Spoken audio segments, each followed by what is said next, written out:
The NBA trade deadline is just a couple weeks away, and the rumors are starting to heat up around the New York Knicks. And on today's video, we're going to react to what Bleacher Report had to say was a dream trade target for the Knicks and a realistic trade target as well. Before we do, though, you're going to want to make sure you are locked in and subscribe to Knicks Now by Chat Sports for the NBA trade deadline. We'll go live on deadline day, and I can promise you nobody's going to cover it more than we do. So hit that sub button and help us reach our goal of 60,000 subscribers by the time of the deadline.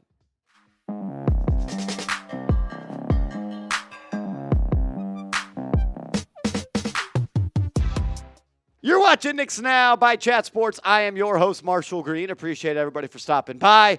Let's talk about it. As Bleacher Report has put out an article highlighting two players that are Knicks trade targets, one being a dream trade target and another one that is more realistic. And let's start with the dream trade target, and that is the offensive big man for the Washington Wizards. Joined that team this offseason when he left New Orleans to go be there.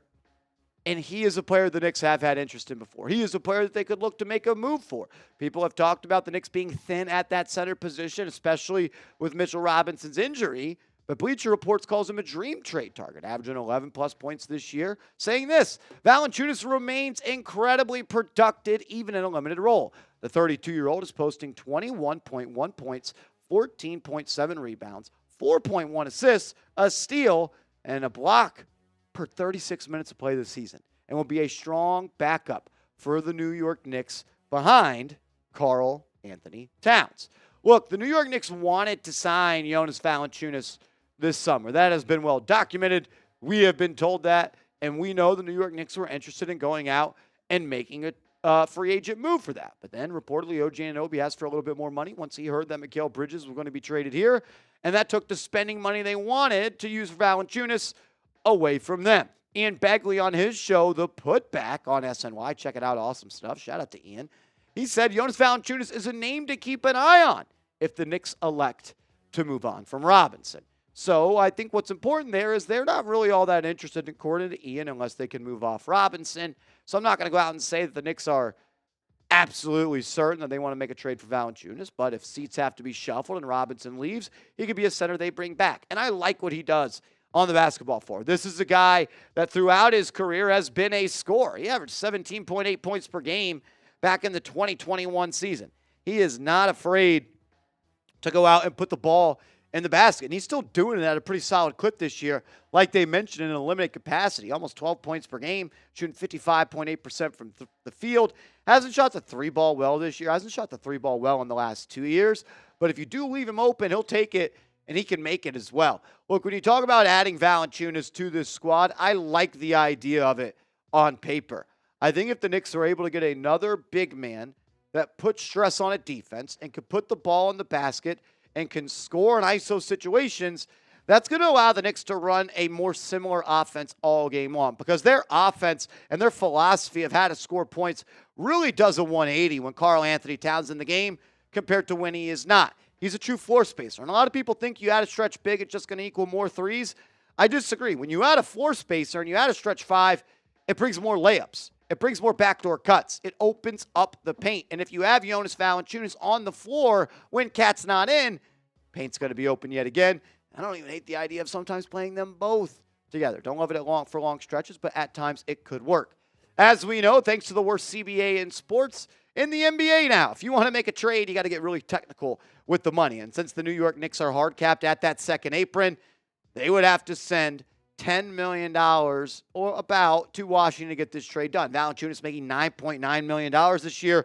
The Knicks would have to send more money than that to acquire him. So if you are going to acquire him, how do you get to $9.9 million? And you look at the overall cap sheet for the New York Knicks. They're not trading Towns. They're not trading Anunoby. They're not trading Brunson, not trading Bridges. They're not trading Hart. So you're going to guys like Mitchell Robinson. Maybe you trade Robinson for him and you get back a little bit more in a trade. Most likely, though, I think it would be Precious Achiuwa, who makes $6 million. Then you got to get $4 more million to get to $10 million. I don't think they would trade Deuce. I think Jericho could be involved. We've heard that he has had trade rumors circulating around his name. You could throw Tyler Kolek in there.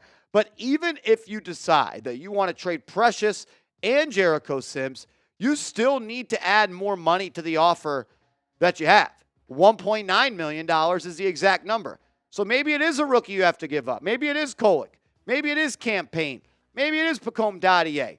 And are you willing to give up 3 players for 1 player and Jonas Valanciunas? I think he helps this team, but I'm not in love with the idea of trading Jericho Sims and Precious, 2 guys that are rotational players at the big man spot for this team, for 1 player while also having to give up a rookie that makes $1.9 million. I don't really love that idea. Maybe you do the Robinson for Jab Valanciunas trade, and that makes more sense. TBD on that front, though. Coming up next, a realistic trade target. Bleacher Report gave us their dream trade target, and if your dreams are Jonas Valanciunas, you got to dream bigger in life. Coming up next, though, a realistic trade target. First, though, I got to give a huge shout-out to our proud sponsor, Game Time, the best ticketing app on the market. And they specialize in last-minute tickets, and they guarantee you get the best seats for the lowest price guaranteed. If you're looking to go to an NFL playoff game, check them out. So download the app, create an account, and use that promo code ChatSports, and you're going to get $20 off your first purchase where terms do apply. If you want to go to an NFL playoff game, you're not going to find a better ticket with an app than Game Time. I've been to an NFL playoff game with Game Time. I've been to an NBA game as well. I've been to concerts. I have been to comedy shows. And every time I need tickets, I use the Game Time app because I know the app is taking care of me by making sure I get the best seats for the lowest price guaranteed. Make sure you turn on the features all-in pricing as well as Game Time picks. That is going to guarantee that you get the best deal out there, as you now see those on screen on this app, all-in pricing and Game Time picks. That way the price you see is the price you pay, no hidden fees, and Game Time picks makes it that much more easy to go see your favorite team perform. The app is super easy to use. The interface is awesome. Gives you all the information you need when you're deciding what tickets you want to buy. So download the app, create an account. Promo code is CHATSPORTS, CHATSPORTS, for $20 off your first purchase, or terms do apply. The realistic trade target that Bleacher Report mentioned for the New York Knicks was Simone Fontecchio, the small forward for the Detroit Pistons. He could shoot it from outside. I would say hasn't really reached his peak in the NBA, is already 29 years old, but he's got good size as a wing at 6'7" and 209 pounds. This is someone that could shoot the 3. I think the Knicks need a wing. Let's see what Bleacher Report had to say about it. Quote, New York doesn't have much wing depth and needs another reliable forward to keep OG Anunoby and Mikal Bridges, as well as Hart, somewhat fresh for the playoffs. Fontecchio is a 6'8" forward who's a career 37% shooter from 3. He should thrive getting open looks off Jalen Brunson drives.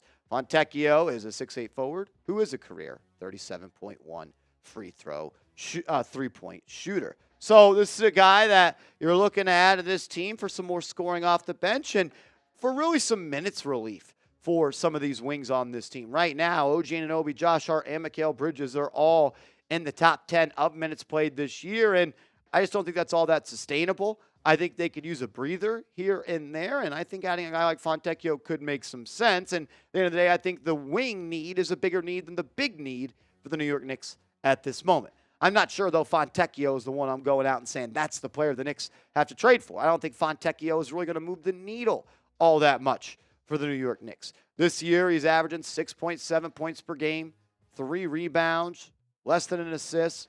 Hasn't been all that efficient either, just 41% from the field, 35.3% from 3.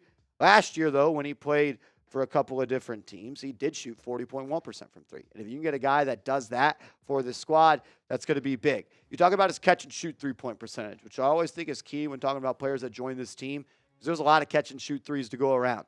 Doubles off of Karl-Anthony Towns, dribble drives off of Brunson. This year, only 36.9% in catch-and-shoots. Not great. Last year, 40.5%. That's elite. If you can get to that number, then, yeah, he could make some serious impact for this team. But to be honest with you, I have higher hopes than Simone Fontecchio. I don't mean to be disrespectful to him, but I don't think Simone Fontecchio is elevating this team from where they are to a championship title winner. Knicks are in a tough spot to make a trade. They really are. They are capped out and don't really have any big contracts to trade outside of Mitchell Robinson. And speaking of Mitchell Robinson, the Knicks, all of their plans are kind of hung up on him and his availability and when he's going to get back to being playing healthy and if he has any value across the league. Tough spot they're in as they wait for injury news and see if there's any value when he does get healthy. What do you think? Do the Knicks make a trade before the deadline? We're like 3 weeks away. Do you think the Knicks make a trade before the deadline? They've done it 3 years in a row. Leon Rose has not been afraid to make a move. What do you think? Y for yes, M for no. If you haven't yet, give me a follow on social media. I'm on Twitter. I'm on IG @MarshallGreen_.